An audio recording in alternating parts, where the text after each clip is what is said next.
Ezamolaï Tongo et Sukakase Nakota Nambonda Ekolo. Magazine d'actualité aux alliés, seul magazine na carte République démocratique du Congo. Et puis ça va information moko sur et à temps réel. Attends aux autres informations moko ça qui fake news ne baba anglais mais à travers Bonda Ekolo eko permettre au se rassurer dans information moko ya kitoko pe ya solo vraiment. Monte Congo qui tient Monte Congo Brazzaville na ba diaspora partout sika bozala kata mokili. Botika été Kimi en Kolonzambe e Ingela o Mabota Mabino. Comme d'habitude, avant de faire la journée d'édition, d'abord grande ligne composée édition au le 27 septembre, les journée célébrer journée internationale du tourisme. Ministre secrétaire de la carte République démocratique du Congo a lancé un message beaucoup de la carte édition au élément au CENI a commencé bientôt calendrier pour le secteur de l'élection et Salama qui TP. Beaucoup d'éléments jeune fille comme ami Kobota di Bota surtout la divagation to éviter Bota Zela qui est là c'est net à venir bon peu et comment sombre ça lui passe mawa beaucoup de détails la carte ya édition la biso ya mokolo ya lelo. Montez ce bande kolanga a de Fogoli édition sur l'élément Oboyebake. Monda école les ako intéressé la sanction au le chef de l'État Félix Antoine Tshisekedi Tshilombo azako singa devant communauté internationale contre Rwanda suite ya barbarie au les ako les la partie SCA République démocratique du Congo. Tout le extrait discours au président Félix Tshisekedi Tshilombo à le baïkouna la tribune de la 79e session Assemblée générale des Nations Unies. Élément choisi par Écrit Diabateta. Monsieur le Président, la situation dans l'Est de la République démocratique du Congo est particulièrement préoccupante. La résurgence du groupe terroriste du M23, soutenu par le Rwanda, a provoqué une crise humanitaire sans précédent avec près de 7 millions de déplacés internes. Cette agression constitue une violation majeure de notre souveraineté nationale. Nous appelons la communauté internationale à condamner fermement ces actes et à imposer des sanctions ciblées contre le Rwanda pour son rôle déstabilisateur et néfaste. Nous exigeons le retrait immédiat et inconditionnel des troupes rwandaises de notre territoire. Bien que les récentes initiatives diplomatiques telles que les pourparlers de Luanda soient encourageantes, elles ne doivent aucunement occulter l'urgence de cette action essentielle. La République démocratique du Congo s'engage activement à établir une paix durable dans l'Est du pays et à promouvoir le développement économique ainsi que le bien-être social des communautés meurtries par ce conflit armé. Elle ne ferme cependant pas la porte à toute opportunité qui l'amènera à cette paix tout en n'aliénant pas sa souveraineté, encore moins son intégrité territoriale. Dans cette optique, elle est résolument engagée dans la mise en œuvre de la feuille de route adoptée dans le cadre du processus de Luanda, que je soutiens fermement, qui promeut un dialogue de haut niveau visant à restaurer la confiance entre la République démocratique du Congo et le Rwanda, tout en minimisant le risque que la crise sécuritaire actuelle ne dégénère en conflit régional. En outre, mon pays demeure ouvert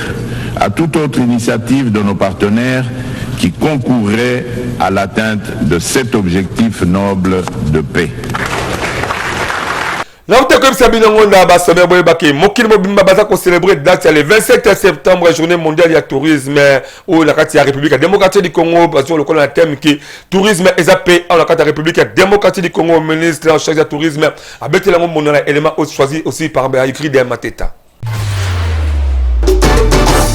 Si le tourisme est bien placé pour apporter une contribution significative à la création des débouchés tout le long de la chaîne de valeur économique et sociale dans notre pays,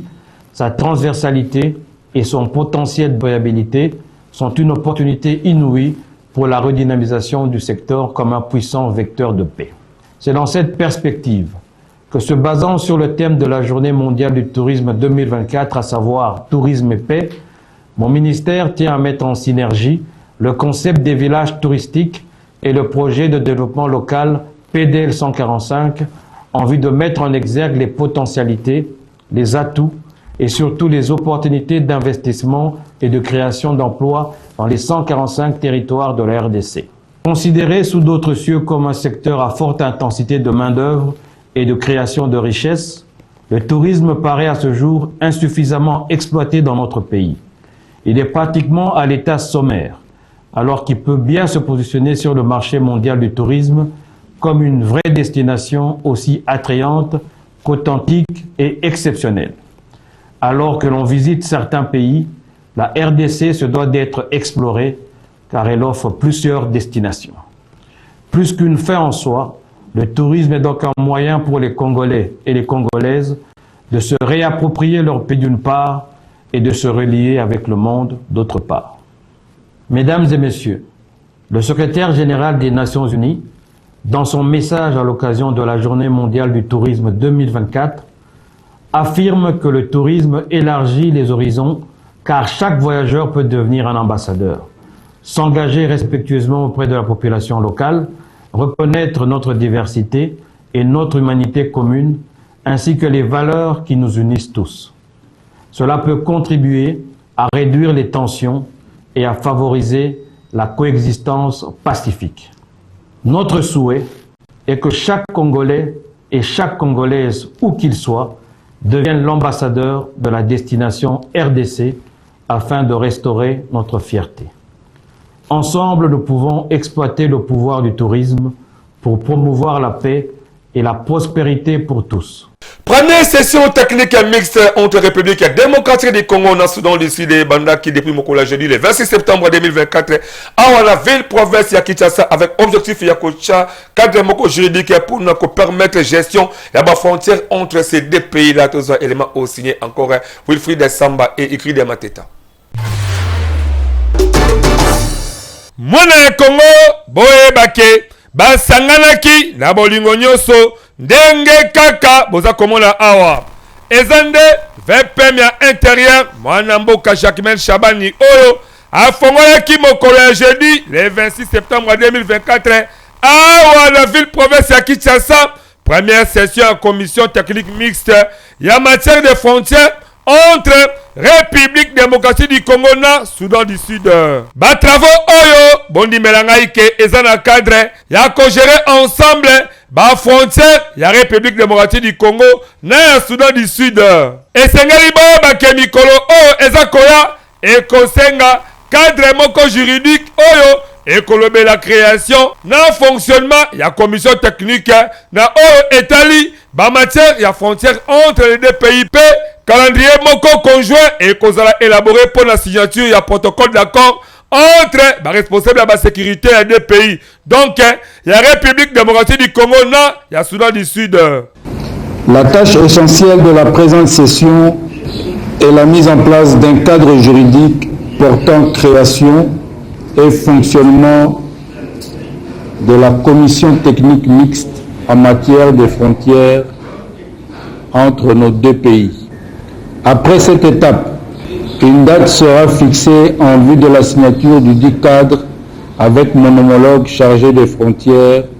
de la République du Soudan du Sud. Bondi melangai que frontière entre République démocratique du Congo et Soudan du Sud eza na longueur moko ya environ 787 km ya mabele kaka. Frontière yango ezalaka limité mais nanu batikala ko démarquer yango te malgré ebana entre les deux pays na régime ya neutralité ya le 12 mai 1894. Yango elakisi volonté ya ba chef d'état mibale ya République démocratique du Congo pe ya Soudan du Sud kotala bamboka na bango ezala na kimia ke ekoma ya kowelelaka ndenge tomonaka Paul Kagame alelaka la Benin o mabele na ezalaka alakata ya Congo yango nde alandelaka awa epesi déjà ba chef d'état mayele po ba protéger ba frontière na bango na grand boule esengeli boye bake République démocratique du Congo eza bongo na 9 frontières oyo esengeli a protéger avec impact na idéologie masolo oyo na Soudan du Sud ebandaki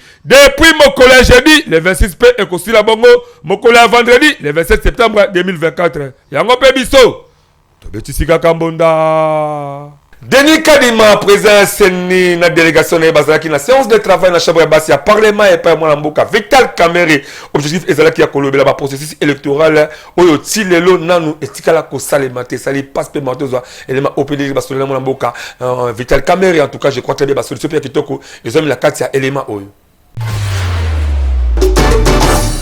Nekolanga Congo, bondi melanga ike. Na cadre ya kozala na bomoko entre Seni na Assemblée nationale, bureau ya Seni asalaki nyonso po basolo na kitoko na bureau ya Assemblée nationale. Na cadre ya masolo yango, délégation moko ya ebele ya bandeko o ya Seni elongo na président na bango Denis Kadima bazalaki na séance de travail na équipe ya chambre basse ya parlement. Nyonso ezalaki po babeta masolo ya ba processus électoral oyo ti lelo nanu esila te. Selo bango ezande ba moyen eza kozanga po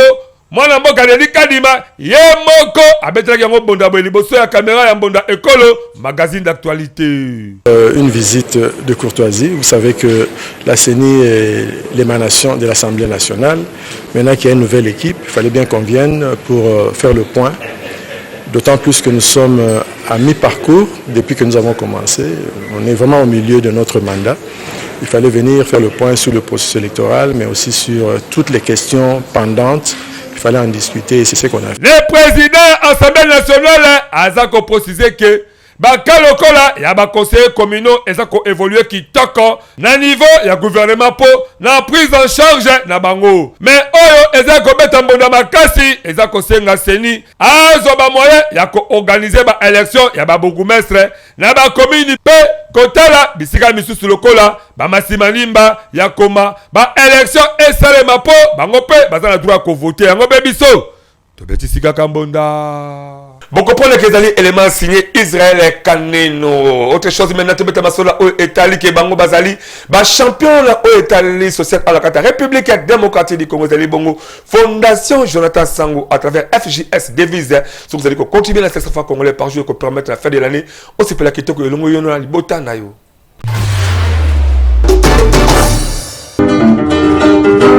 Ndeko ya Congo,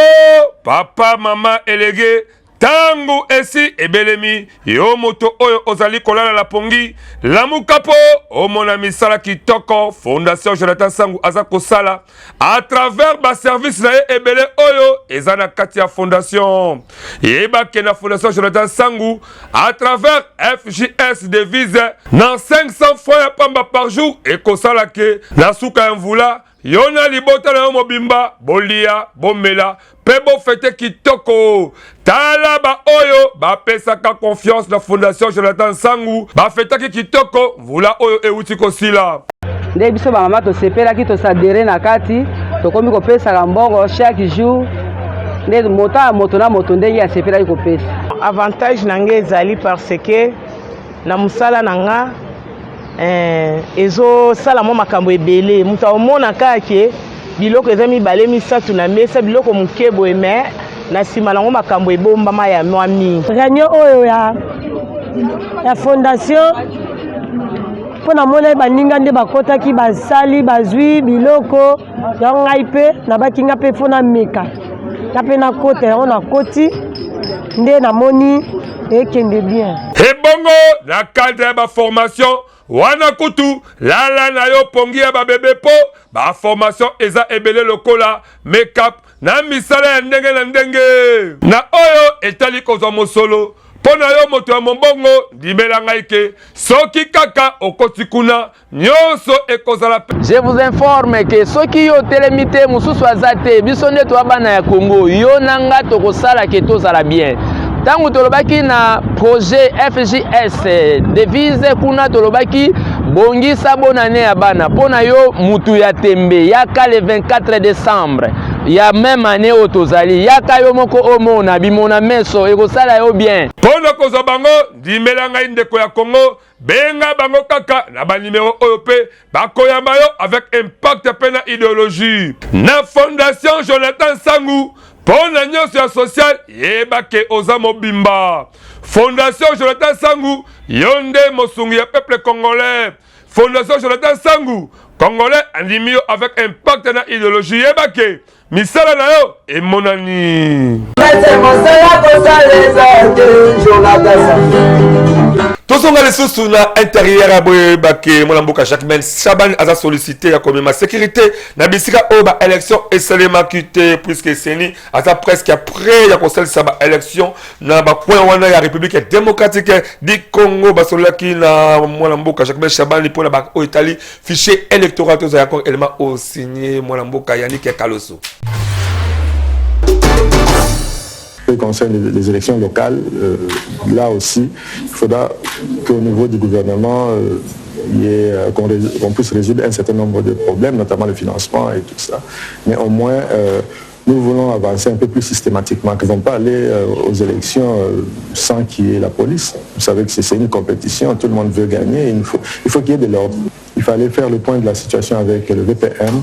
d'autant plus que nous ne pouvons pas organiser les élections sans qu'il y ait une sécurisation de ce processus. Il fallait voir ensemble. Jusque-là, en la carte République démocratique du Congo, Moutabo, ça n'a pas de problème. Et belé, il y a infrastructure, c'est tout mimi, il y a Italie, mais la casse centrale, il y a député, il y a la responsable de l'office de route pour rassurer réellement que ce qui me salaire, ils allaient vraiment respecter le timing, de manière qui base aussi la confiance, il y a Italie, infrastructure, il y a la carte République démocratique du Congo, il y a aussi Rachidi Pangi. Nous avons abordé des questions en rapport avec les travaux que nous devons réaliser liés à la lutte anti-érosive, aux travaux routiers avec mécanisation et aussi aux travaux pour la réhabilitation ou la construction des ponts. Au-delà de ces trois volets, nous avons aussi abordé la question avec les contrats qui nous lient avec la société Aïris. C'est un contrat qui doit être exécuté sur un axe de 260 km qui touche deux provinces, c'est-à-dire la province de Sankourou et la province de Kasaï central. Tout quelqu'un a étalé les travaux, tout ce que la ville province, il y a Kinshasa, tout le monde a lancé les travaux, il y a commune de Makala, Kobanda, Ezope, Komatati, Likolo, le reprend les BP, les Kalibossu à la maison. Commune il y a Makala, la carte de vision, il y a Kin Eko Bonga, Omouamboka, Daniel Bumba, et le gouvernement provincial, Bakani Basalango, Maître Kosinga Kaka Moussalawana, et bien, ça va vraiment dans l'esprit, à bien payer comme la souka passe, et qu'on permette de désengorger, avenir local, il y a université. Pena bypass c'est tous les éléments au signé mais jamais que l'on ni Carlos de bataille qui témoin événement. Bonjour Angela Oyo, comme on a mis ça on est au banda, dynamique opérationnel comme étant dans ya tata Mokonzamboka Félix Antoine Tshisekedi a Pessi Nabino bana makala. Bon batela, bon accompagner l'histoire au Sana. Tu as vu que l'entreprise Oyo, il a dit qu'on accompagnait Vision de Zanango et Kinshasa Zobonga, et ça la Moussa Nango bien. Mais tu as dit, l'île sur Nicolo L'autoroute aura les externalités positives suivantes. Il s'agit premièrement de désengorger l'avenue de l'université et de désengorger l'avenue Elengesa. Cela aurait des effets d'entraînement, notamment la création des unités de production qui permettront à notre commune de disposer les moyens de sa politique. Avec l'assainissement qui n'est pas bien respecté par la population, ce qui fait que les routes en enrobé, ça ne dure pas longtemps. Donc avec le béton, même s'il y a des lots qui coulent sur la chaussée, il n'y aura pas vraiment beaucoup de dégradation par rapport à l'enrobé. Ibrahim Shams azali chef coutumier bon dimilanga kazali ko salisa munu surtout azama problème au pire spirituel et physique sur coutumier à travers misala odo sala nzela bakoko ko za résolution na ngonga mukepe na primo ko ya muki.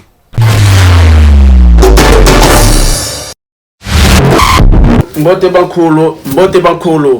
mbote kieno bankolo mbote biaka bankolo lobola baka mafunda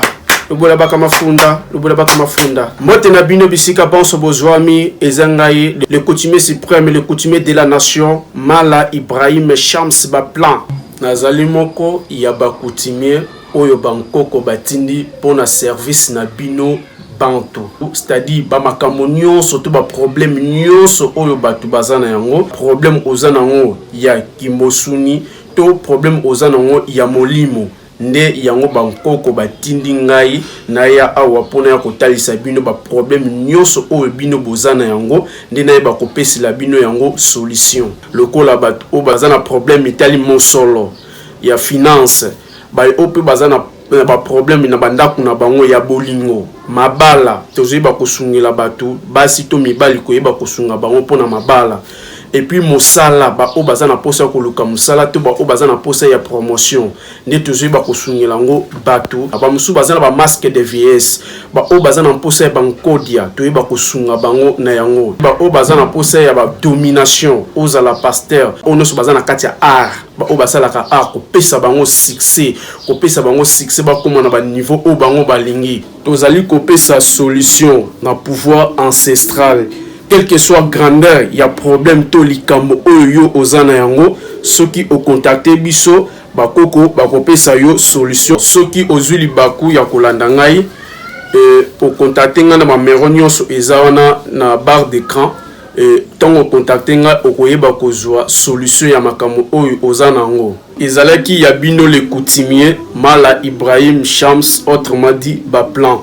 matondo na bino na ndenge bozui occasion ya kolanda ngai. Et comment qu'on ça la passe sur tamolimi na carte République démocratique du Congo en particulier la ville province de Kinshasa au ça la constat que et bien là jeune fille ba kuma bango préféré ko bota en divagation ba bosala la classe cadet kaka classe ezako indisposé bango mais zokande classe les ko permettre le lobby aux la utile la société aux la peut aussi autonome tous les éléments au signé Medine Kambembe. Na tango ya kala nde toyebaka ke mwasi asalemaka pona kozala na cuisine pona kobota bana pe mobali nde abengamaki na kosala mosala pe na kotanga kelasi kasi lelo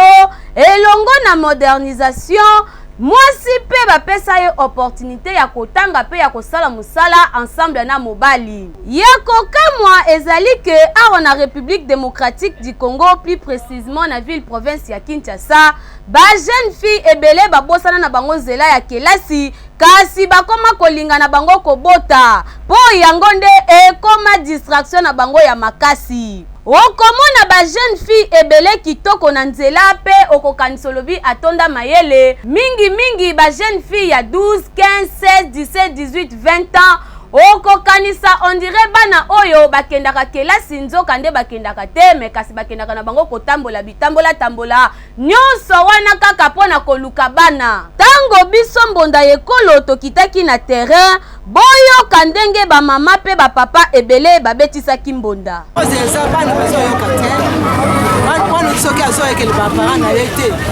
mwana ngai tika nzelo eza nzela mabe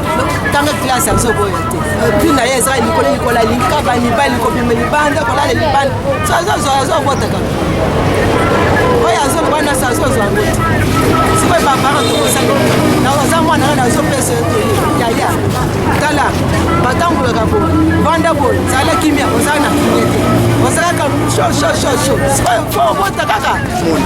ma fille ebele soki bakomi lokoso to bakomi bota eza po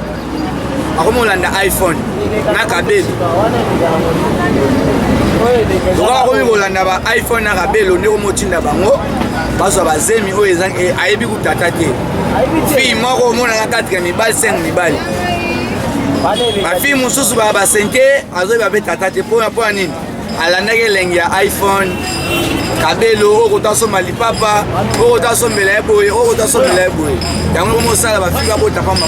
na yango tokosenga kaka na jeunesse congolaise botika bitambola botika baloyenge pe botika bibota botanga kelasi pe boyoka batoli ya baparents parce que yango nde ekosunga bino boye bakokola malamu pe boye bakoassurer jeunesse na bino olie lobi okoma kosenga okoma kuluna okoma na yo mwana ya balabala et pourtant koza na baboti pe oza na opportunité siko ya kotanga yokela baboti na yo pe landa nzela ya kelasi po yango nde ekosunga yo lobi pe na bino baboti boyeba na koassurer éducation ya bana na bino parce que lobi bana oyo bakosala fierté na bino pe bokobetela bango maboko biso awa na mbonda ekolo tobetisi kaka mbonda. Père Noël azala pour la sunga mutu surtout on a problème ndenge na ndenge ya problème était lokola santé finance ya kuluka musala to pende na ndenge sokuta na ye na zela lo sambo na ngonga muki vraiment okozwa solution moko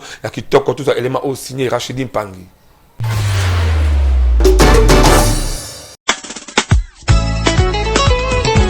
Mwana ya Congo oumeli na pasi ya maladi ya ndenge na ndenge ozwaka mosala te olingi ko perdre fonction na yo obotaka te libota na yo ekoti ba problème epa ya Père Noël ancien sango ya église catholique romaine oyo akenda sango pona ba solution pe ba guérison oyo eza ko salema après ba consultation pe suivi bongo pona ba Thomas ba témoigner te tamboli na hôpital nyonso la ville à Kinshasa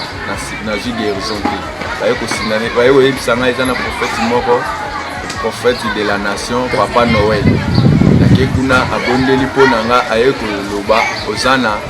kaya ya malade ya cycle abondeli pona nga mwana na ju guérison bongo tangu ye moko Père Noël asalaki message na ye bondimela ngai naza serviteur Didier Père Noël Nzambe apesanga mayele pe connaissance ya kosilisa mabe nyonso oyo ezotungisa peuple na ye nayebi ke balimero na ngai ya mwana bozomona oyo nyonso aza na problème oyo nyonso aza na likambo ezotungisa ye akontakte nga na balimero bozomona wana epuis eloko na ye nayebisa bino soki bomoni nga na mibombi boye eza demande ya bato oyo nabikisaka deja bakonzi minene nde bayebisa nga namona na elongi penza te. Père Noël ancien sango ya église catholique romaine oyo akenda sango pona mosala kitoko oyo eza komonana pe ko répondre na attente ya population aza ko rassurer ba nyonso to baza na problème ya santé babwakela o maladie oza na problème financier po ba problème eleki yo benga Père Noël na numéro oyo eza affiché oza na Kinshasa, Brazzaville, Angola, tope bamboka mosusu, ozana problème spirituel, ezangisaka yo kimia, ko hésiter te ko benga Père Noël oyo akenda sango pona ba guérison, pe délivrance oyo eza kolata nzoto, na lisanga nde tokolonga e. Bonsoir, c'est quoi rappel des titres boye bakay mokili mobimba bazako célébrer journée le 27 septembre comme journée internationale il y a tourisme pe ministre du secteur wana la 4 République démocratique du Congo a aussi lancé un message pour bonsoir qui élément ya CENI a commencé bientôt calendrier pour le secteur oyo ba élection et salama qui pe bonnak élément oyo ya ebela ba jeune fille na 4 20 professeur Kinshasa ba comment kouvuma ko bota na divagation ba sous classe eloko pa message qui passe pe mawa wana zali ba grande ligne ezaki na kati ya édition na biso ya mokolo ya lelo. Merci pour vos acquis et belle à Colanda Bisso, votre talent comme la souka édition la mission mon collègue on a à la de la présentation avec un pack d'idéologie mais boye bakela sima caméra mais sala qui toko ya mwana mboka Israël Kaneno en tout cas pe réalisation montage sima maki pa mwana mboka écrit mateta édition ya Rachidi Mpangi mettre pe ça va dédicace spéciale la Bible dédicace spéciale à MB traiteur Okumba ma madame Melissa Bekili moi ça qui toko moi c'est appelé au à se donner vraiment pour appeler ça tout surtout ba formation qui toko na o etali service traiteur so kuta na yeba ke na tango muke okoma professionnel na o etali service traiteur pe to pesi ba dédicace spéciale na madame Nicole Londala en tout cas ila kanga Angola mobimba to yebike sika zali azali ya ko sepela pe monde école bientôt ba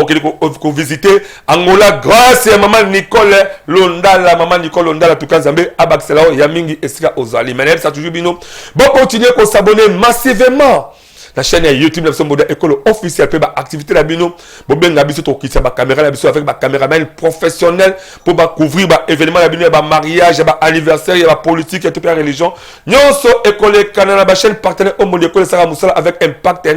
idéologie ceux qui connaissent sa zonité la ligne bino trop donc à la prochainement dans édition je vous aime beaucoup plus bye.